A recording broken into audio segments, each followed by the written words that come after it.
스갱이의 일기장입니다. 불편한 편의점. 김호연. 경찰서에선 녀석들의 부모 중 하나인 중년 사내가 도착해 붓고 깨진 도꼬 씨의 얼굴을 보고는 금전 합의를 제안했다. 놀랍게도 도꼬 씨는 돈 대신 다른 걸 요구했다. 그는 술이 덜 깬 채 앉아있는 내 녀석에게 다가가 양손을 들라고 했다. 녀석들은 처음엔 주저했지만 중년 사내가 윽박지르자 곧바로 초등학생들이 벌서듯 양팔을 위로 들어야 했다. 남대문 경찰서를 나온 염여사는 도꼬 씨와 함께 새벽에 남대문 시장으로 걸었다. 하나둘 장사를 준비하는 상인들을 스쳐 지나 골목 안 해장국집으로 향했다. 도꼬 씨는 얼굴에 반창고를 붙인 채로 씩씩하게 선지 해장국을 입 안으로 우겨 넣었고 그녀는 안쓰럽고 답답한 표정으로 수저를 뜨는 둥 마는 둥 했다. 요즘 애들이 얼마나 무서운데 그렇게 덤벼들면 어떡해요? 나 둘은 상대할 수 있다고 그랬잖아요. 반창고가 훈장이라도 되는 듯 만지작거리며 도꼬 씨가 이를 드러냈다. 염여사는 무어라 더 말하려다가 자기야말로 요새 애들한테 덤벼들었다는 걸 깨달았다. 그녀는 쓴웃음을 짓고는 도꼬 씨를 응시했다. 고맙네요. 밥값 한 건가요? 그럼. 근데 어떻게 마침 온 거예요? 어르신 밤에 일한다는 거 들었어요. 잠도 안 오고 걱정돼서 갔죠. 휴. 난 그쪽이 더 걱정되네요. 도꼬 씨는 민망한지 머리를 긁적이고는 다시 수저질을 했다. 도꼬 씨가 당당히 나서길래 소시적인 싸움이나 좀 한 줄 알았어요. 그런데 그렇게 맞고만 있을 줄은 몰랐네. 마침 순찰차가 왔으니 망정이지 크게 다칠 수도 있었다고요. 경찰 내가 불렀죠. 응? 부근에 공중전화 있어요. 애들 시비 거는 거 보고 신고하고 온 거예요. 그럼 좀 맞다 보면 경찰이 구해주니까. 순간 염여사의 입이 떡 벌어졌다. 도꼬 씨는 경우만 바른 게 아니라 머리도 좋다. 무엇보다 날 위해 그렇게 순찰도 돌고 대신 맞아도 줬다. 순식간에 감탄과 감동이 염여사의 머릿속에 뭉게뭉게 차올랐다. 그녀는 다시 아무렇지도 않게 머리를 벅벅 긁으며 해장국을 먹는 도꼬 씨를 살폈다. 소주 한 병 시켜줘요? 도꼬 씨의 작은 눈이 커졌다. 진짜요? 근데 이게 마지막 술이에요. 이거 먹고 술 끊는 조건으로 우리 가게 일 좀 봐줘요. 도꼬 씨의 커다란 머리가 갸우뚱거렸다. 제가요? 도꼬 씨 할 수 있어요. 곧 날 추워질 텐데 밤에도 따뜻한 편의점에 머물고 돈도 벌고 얼마나 좋아요? 염여사는 도꼬 씨의 눈을 똑바로 응시하며 답을 기다렸다. 도꼬 씨는 시선을 피한 채 곤란한 듯 광대를 연신 실룩이다가 작은 눈을 돌려 그녀를 살폈다. 저한테 왜 잘해주세요? 도꼬 씨 하는 만큼이야. 게다가 나 힘들고 무서워 밤에 편의점 못 있겠어요. 그쪽이 일 해줘야 돼요. 나 누군지 모르잖아요. 뭘 몰라. 나 도와주는 사람이죠.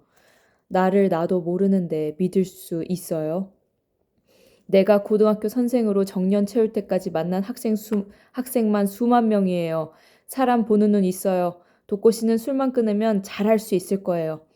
한동안 도꼬 씨는 자신의 수염을 쓸어대며 입술을 조물딱거렸다. 갑작스러운 제안이긴 하지만 거절당하면 마음이 불편할 것 같았다. 도꼬 씨에게 손으로 수염 그만 만지작대고 어서 말하라고 독촉하고 싶은 마음이 끌어올랐다. 그때 결심한 듯 도꼬 씨가 염려사를 응시했다. 그럼 한 병 더요. 한 병만 먹고 끊는 건 좀 억울해서. 그러도록 해요. 밥 먹고 나면 내가 가불해 줄 테니 사우나가 씻고 머리도 깎고 옷도 사입고, 응? 그러고 나서 저녁에 편의점으로 와요. 고마워요. 염려사는 소주 2병을 주문했다. 곧 나온 소주 1병을 그녀가 직접 뚜껑을 따 도꼬 씨에게 따라줬다. 그리고 자신의 소주잔도 채웠다. 두 사람은 건배로 고용 계약을 마무리 지었다.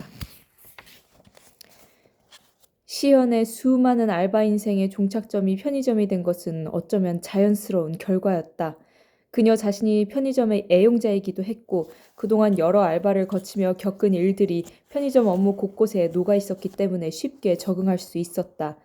뷰티 스토어에서 배운 접객과 계산대 업무 노하우는 편의점에서의 업무와 거의 비슷했고 배송회사에서 맡아 하던 소화물 분류 업무 역시 편의점 물품 진열과 비슷한 편이었다.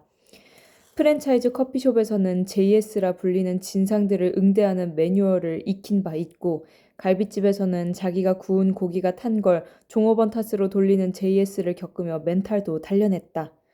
편의점은 이 모든 업무와 상황과 JS가 적당히 맞물려 돌아가는 구조다. 1년 전 시현은 지금 이 편의점에 들어와 반나절 만에 인수인계를 마쳤고 이후 지금까지 매일 오후 2시에서 10시까지 8시간을 일하며 공무원 시험을 준비하는 중이었다.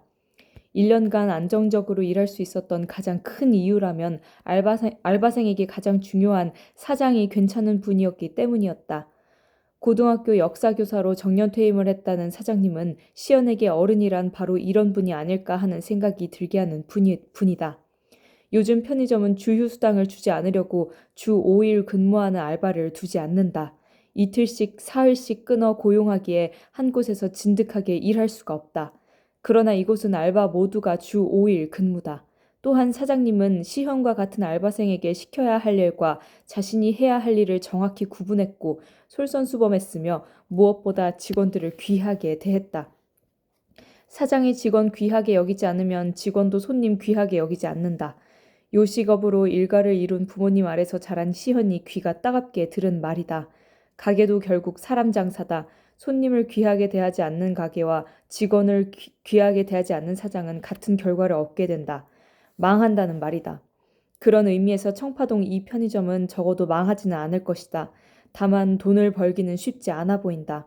그동안 주변에 다른 편의점이 2개나 생겼고 노령 인구가 많은 이곳은 편의점보다는 동네 마트를 선호하는 편이다. 그나마 숙대 학생들이 있는데 학생들이 등하교하는 큰 길에서 살짝 벗어난 곳에 자리한지라 도움이 되는 것 같진 않았다. 그저 하숙이나 자취를 하는 학생들이 좀 드나들 뿐이다. 장사가 잘 안 된다는 것은 사실 알바생인 시연에게는 편하게 일할 수 있다는 뜻이다. 이처럼 알바생에게도 편의를 제공하는 이 편의점을 그녀가 어찌 그만둘 수 있겠는가 말이다.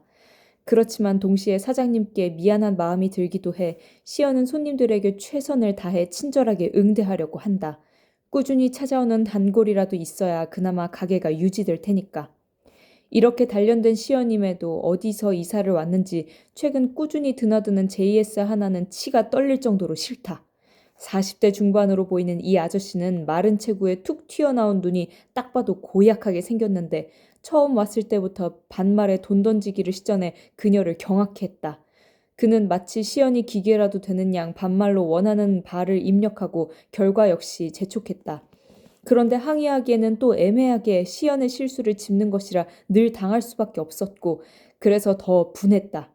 한 번은 행사 기간이 딱 하루 지난 2+1 과자들을 집어왔다가 계산해서 행사 적용이 안 되자 마치 일본 순사 마냥 따져 묻기 시작했다.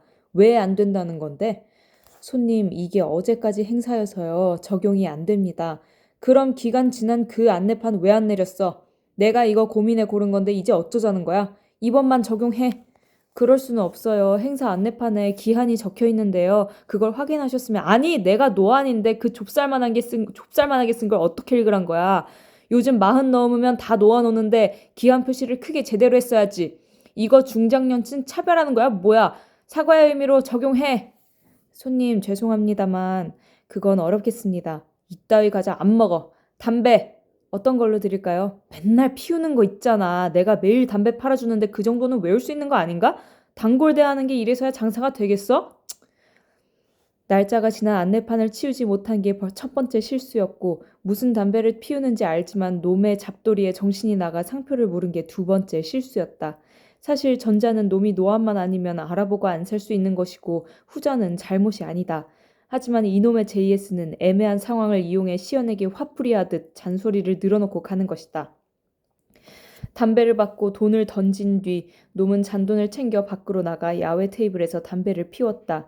금연이라고 붙여뒀지만 아랑곳 없이 피우고 꽁초도 아무데나 버리고 간다. 자기는 마음껏 진상질을 떨면서 남의 실수 같지 않은 실수는 따져대는 놈은 정말이지 JS 오브 JS다. 시연은 JS가 나타나는 8시에서 9시 사이가 되면 마음이 불편해졌다. 출입문에 달린 종의 딸랑 소리와 함께 그 눈 튀어나온 금붕어 같은 얼굴이 들어오면 계산을 마치고 갈 때까지 내내 심장이 덜덜댔다. 오늘은 또 뭔 진상을 부리려나 불안하고 불편한 마음이 차올랐다. 하지만 그때뿐이다. 딱 그 시간에 와 담배와 주전부리를 사가는 게 전부이기에 그녀는 그냥 옆집에 못된 인간이 살면 가끔 마주치며 고약한 일을 당할 수밖에 없는 것과 같은 거라고 자신을 다독였다.